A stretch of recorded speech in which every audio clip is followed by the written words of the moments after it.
Olá e sejam muito bem-vindos a este vídeo explicativo trazido pela Ford College. Bom, hoje nós vamos deixar as pranchetas de projeto um pouquinho de lado e vestir o jaleco da engenharia de dados.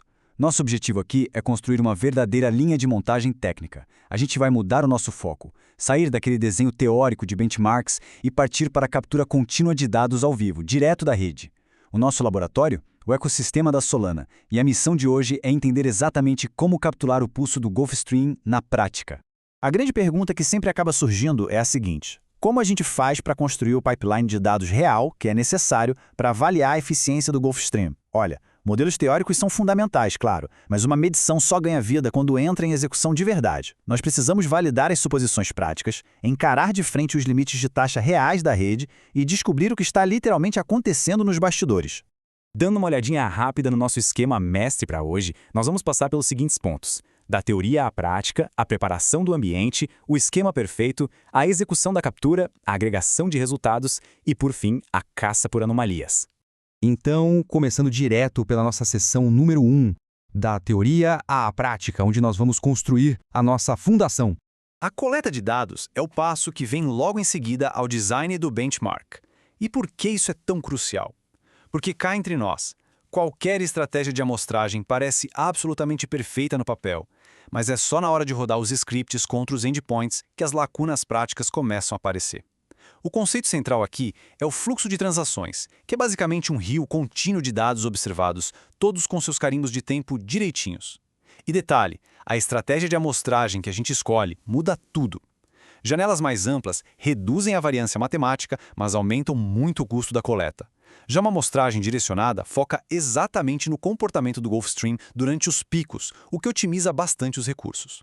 Avançando agora para a seção 2, preparando o ambiente, com foco nas nossas ferramentas de engenharia. Em qualquer disciplina técnica de respeito, ter controle da própria bancada de trabalho é o passo zero. A nossa receita aqui é super direta e metódica. Primeiro, nós criamos um ambiente virtual isolado com Python. Assim, garantimos que qualquer outra pessoa consiga reproduzir essa auditoria no futuro sem surpresas de compatibilidade. Depois de ativar o ambiente, a gente instala só o que é estritamente necessário. Pacotes como Solana, Pandas e IOHTTP formam a espinha dorsal da operação, garantindo que nossas consultas assíncronas rodem lisinhas e as gravações sejam ultra rápidas. O que nos leva à seção 3, o esquema perfeito, que é o nosso grande posto de controle de qualidade de dados. Na engenharia de pipelines, um esquema rigoroso não é só uma dica amigável, é uma regra inegociável. Sem ele, agregar dados vira um verdadeiro caos. O nosso contrato de dados tem campos obrigatórios bem rígidos. Imagina que um registro tenta entrar sem assinatura da transação, ou, digamos, sem o carimbo de tempo de encaminhamento. O que acontece? Ele é rejeitado na hora, vai direto para a lixeira digital. É essa disciplina que evita que nossas métricas de latência fiquem totalmente corrompidas. Chegando na seção 4, executando a captura. É a hora de testar o motor de verdade. E só fazendo um parêntese, mergulhar fundo na infraestrutura desses sistemas descentralizados é um pilar que a gente explora bastante nos cursos avançados de Web3 da Ford College. Mas voltando para nossa bancada, agora vamos dar ignição no script, focando num teste super controlado de apenas 10 blocos. E é durante esse teste que a realidade bate na nossa porta. De um lado, a gente tem aquela captura perfeita, lindíssima, com todos os campos estruturados, obedecendo ao nosso esquema. Do outro, bom, o caos de um payload incompleto.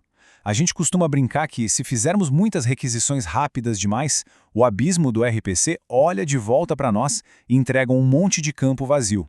Saber lidar com essas rejeições e ajustar o tempo certinho das requisições é, literalmente, o que separa um script amador de um pipeline pronto para produção. Passando para a seção 5, agregando resultados, onde a missão é sintetizar os dados que acabamos de puxar. Arquivos cheios de valores separados por vírgulas são ótimos para armazenar os dados brutos, mas são péssimos quando precisamos extrair valor rápido. Por isso, a gente aplica um checklist de sucesso bem determinístico. Primeiro, o arquivo raiz precisa existir e ter um tamanho mínimo. Segundo, o esquema tem que ser 100% validado, sem faltar nenhuma coluna vital. E terceiro, o nosso JSON de métricas precisa ser gerado sem erros. Se batermos todas essas metas, o artefato de dados está oficialmente aprovado. E ao destilar toda essa informação, os números mágicos começam a brilhar na tela. Um bom exemplo é uma latência mediana de, digamos, 420 milissegundos. Essa é a nossa principal métrica para avaliar a performance do Gulfstream. E olha só, usar a mediana é muito melhor que usar a média simples, porque a mediana ignora aqueles pequenos soluços bizarros e temporários da rede, revelando o tempo real que a grande maioria das transações levou para fluir. O que nos joga direto para a seção 6, Caçando Anomalias, onde vamos inspecionar os outliers de perto. Chegou a hora de olhar para as pontas dos nossos dados. Uma barra gigantesca isolada no meio do nosso gráfico mostra que as coisas não são divididas perfeitamente na vida real. Uma densidade de amostras extremamente alta em só um slot de tempo é algo intrigante. Será que é um desbalanceamento na programação dos líderes da rede? Ou só um lag chato do nosso provedor RPC? É esse contexto que a gente tenta extrair. Mas claro, nós não saímos gritando que a rede caiu no primeiro sinal estranho. Nós usamos técnicas estatísticas bem conservadoras, como o intervalo interquartil, o famoso IQR. Basicamente, essa métrica ajuda a isolar matematicamente o que é só um ruído temporário daquilo que é um atraso persistente real. É uma filtragem essencial para manter o relatório sério e confiável. E assim, chegamos à nossa conclusão para fechar esse relatório final. Resumindo, a lição aqui é clara: validar o esquema é a defesa primária, começar com testes pequenos evita desperdiçar recursos e tratar anomalias exige muita cautela científica. Mas fica uma pergunta final instigante no ar. Como esses dados que nós capturamos e agregamos perfeitamente hoje vão se tornar a base inabalável para comprovar a eficiência de roteamento no nosso grande relatório final? Bom, para descobrir a resposta para isso e se aprofundar em outros temas fascinantes da Web3, nós convidamos todos a acessarem o site forge.college.